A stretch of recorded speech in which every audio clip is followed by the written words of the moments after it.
Tokat Stories. Mga istorya ng tinig, orasyon, kababalaghan at takot.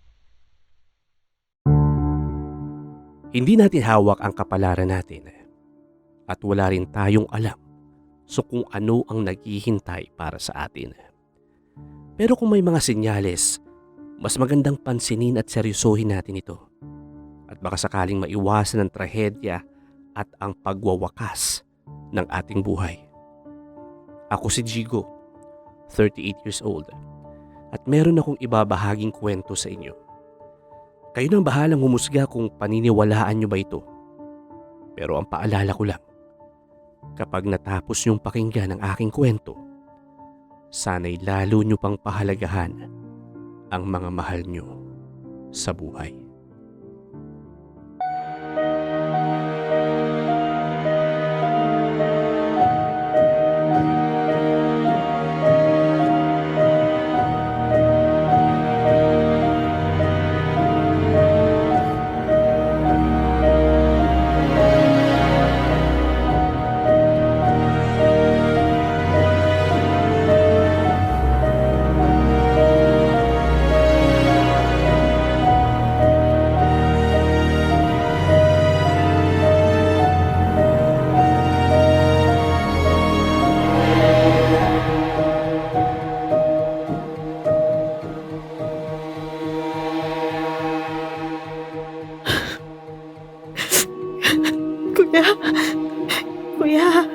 Kuya Jigo.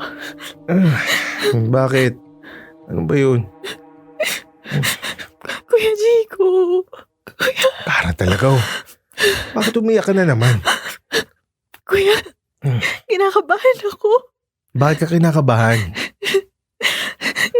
Hindi ko maintindihan eh. Hindi mo pala maintindihan eh. Hindi hayaan mo na lang. Kuya, hindi pwede. Hindi pwede to. Bakit hindi pwede? Pakiramdam ko, may masamang mangyayari, kuya. Ay, naku, Kara. Ayan ka na naman eh. Bakit ba ayaw mo akong pansinin? Ano hindi kita pinapansin? Nag-uusap nga tayo ngayon oh. Nagising mo pa nga ako eh. Binabaliwala mo yung sinasabi ko sa'yo eh. Kasi naman, Kara, walang kakwenta-kwenta eh. Anong wala? Kuya, ilan pa ba sa mga kamag-anak natin, sa mga kakilala ko ang mamamatay? Ha? Kara, pakiramdam mo lang yon. Nagkataon lang yun. Hindi yun nagkataon, kuya. Hindi. Tingnan mo nga yung nangyari kay Tita Tessie. Walang kinalaman yung naramdaman mo noon sa nangyari sa kanya. Wala kang kasalanan doon. Pero Kuya Jigo... Kara, tama na yan. Hindi naman sa lahat ng oras tumatama yung pakiramdam mo eh. Bakit ba ayaw mong maniwala sa akin? Eto Kara. Natatandaan mo yung isang beses na may naramdaman ka na naman at nag-iiyak ka. Tapos ang sabi mo may masamang mangyayari kay Dayan. Doon, sa kaibigan mo. Oo. Oh, kamusta si Dayan ngayon?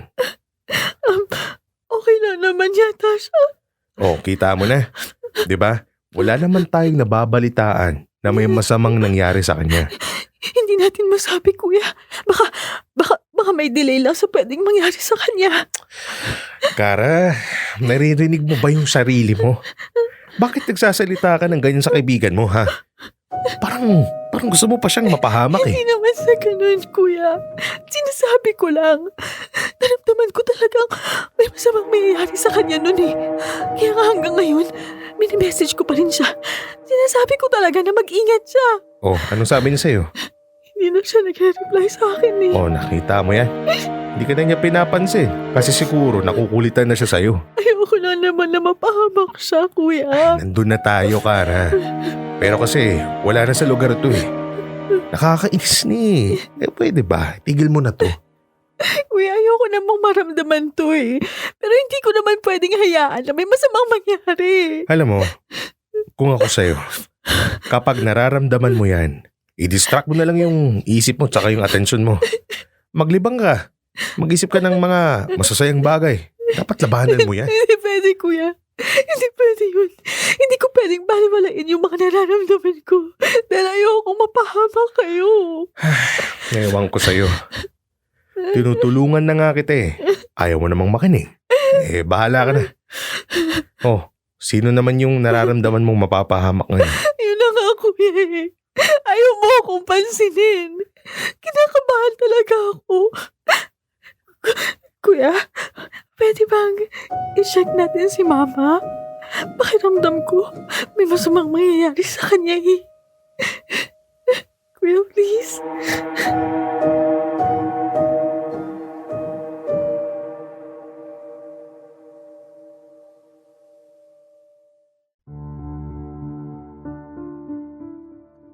Agad-agad namin chinek kung nasa mabuting kalagayan ba ang aming ina. At ayos naman siya. Malusog si Mama at sa pagkakaalam namin, wala naman siyang malubhang sakit na pwedeng ikapahamak niya. Kaya hindi na lang namin pinansin yung mga nararamdaman ng kapatid ko. Siguro meron lang siyang matinding pinagdaraanan kaya siya nagkakaganon. At para lang kumalma siya, tinawagan ko pa si Mama para kumustahin ang kalagayan niya. Mukhang wala naman talagang problema. Kung ano-ano lang talaga ang naiisip ni Kara.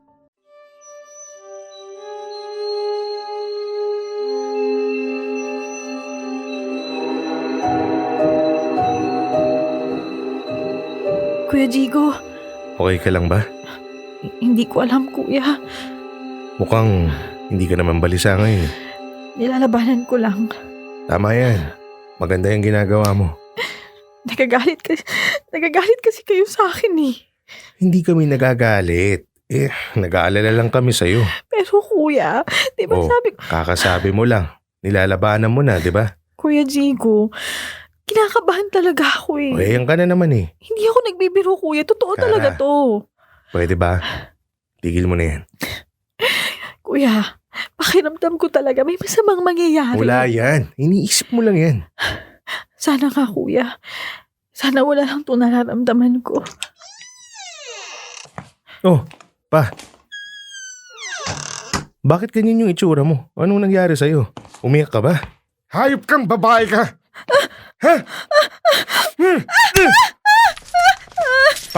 Papa, tama na. Bitawan niyo si Kara. Ano po bang problema? Wala naman po siyang ginagawa sa inyo eh. Huwag mo kong iyakan! Ibalik mo sa akin ang asawa ko! Ano pong ibig niyong sabihin? May nangyari po ba kay Mama? Hindi mo ba alam kung ano yung nangyari? Papa, wala po kaming kamalay-malay ni Kara dito. Bigla niyo na lang po siyang sinugot. Kung hindi dahil sa kanya, makakasama pa natin ang mama mo. Na-aksidente siya sa biyahe, Jigo.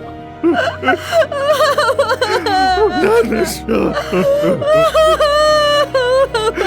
Kung hindi dahil sa mga pananakot ng babaeng to, nakabuhay pa ang asawa ko.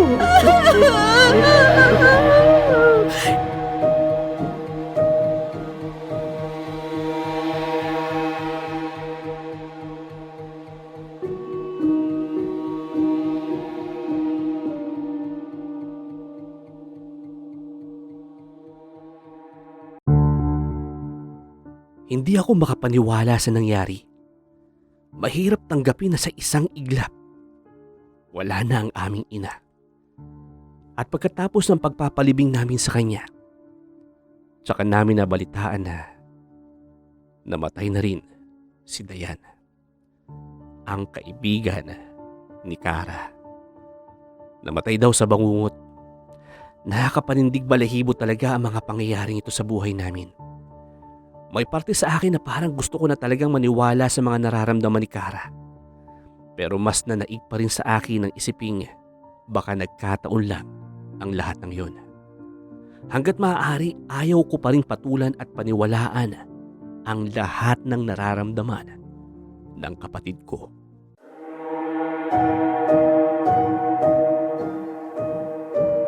Ay, nako, Diego. Bakit po, pa? Umiiyak na naman yung kapatid mo. Baka sinusumpong na naman po eh. Ayaw mo pa kasing ipasok sa mental yan eh. Papa naman, huwag po kayong magsalita ng ganyan. At bakit hindi? Anak niyo po siya. Wala akong pakialam. Kung hindi dahil sa kanya, pakakasama pa rin natin ang mama mo. Pa, hindi niya kasalanan yun. Magmula nang masiraan ng ulo yan, nagkaganito na ang buhay natin. Marami na sa mga kamag-anak natin ang biglang namatay. Dinamay pa niya ang asawa ko. Baka nga siya yung malas sa pamilya natin eh. Pa, hindi siya nasisiraan ng ulo. Balisa lang siya, tsaka mali po yan. Kailangan po niya ng tulong natin. Hindi yung ginagawa niyo sa kanya ngayon. Hindi ko tutulungan yan. Bahala ka dyan. Sige pa, kung talagang ganyan na po ang tingin niyo sa sarili niyong anak, wala na po ako magagawa. Kuya Chico! Hay nako. Eto na naman to. Kung masama lang akong tao, pinalayas ko na yan dito eh. Papa naman, Ikaw na nga ang bahalang kumausap dyan. Nairita na ako. Kuya Chico! Kuya! Tara, uminahon ka. Huwag ka na umiyak. Kuya, kailangan kita makausap. Hindi pwede, Kara. May gagawin ako eh. Kailangan ko rin umalis. Kuya, wag ka muna umalis. May kailangan akong sabihin sa'yo. Pasensya na, Kara. Pero ayoko na pag-usapan pa natin yan. Kailangan ayusin mo na ang sarili mo. Kuya, kung papakinggan mo ako, baka sakaling mapigilan ko yung mangyayari. Ayoko maulit pa yung nangyari kina Mama at Dayan. Yung nangyari kay Mama at sa kaibigan mo, nagkataon lang yun, Kara. Hindi mo kasalanan yun. Ito yung bagay na nakakabigat sa'yo eh. Kaya pwede ba? Pakawalan mo na yan. Para maging normal na ulit yung buhay mo. Kuya, mas matatahimik ako kung hayaan mo lang ako sabihin sa'yo to. Wala na akong panahon para dyan, Kara. Kuya, please. Maawa ka naman sa sarili mo. Makinig ka naman sa akin, Kuya. Hindi ko na talaga alam kung anong gagawin ko sa'yo eh. Kuya, may mapapahamak na naman. Ayoko lang na mahuli pang lahat. Kaya parang awa mo na pakinggan mo naman ako, Kuya. Itigil mo na to. Huwag mo nang pahirapan ang sarili mo. Kuya, mas nahihirapan ako kapag binabaliwala niyo lang ako. Kaya parang awa mo na, Kuya. Makinig ka sa akin. Kara, pasensya ka na. Nahihirapan lang ako sa nangyayari sa pamilya natin eh. Magmula nung mawala si Mama. Pero sige, para sa ikatatahimik ng kalooban mo, sige sabihin mo, sino ba yung taong nararamdaman mo na mapapahamak na naman? Ayoko sana ito nararamdaman ko. Pero kailangan ko na talaga sabihin to sa'yo. Hindi ko rin alam kung kailan mangyayari to. Pero Kuya Chico, lagi mong iingatan ang sarili mo. Dahil ikaw susunod na mamamatay.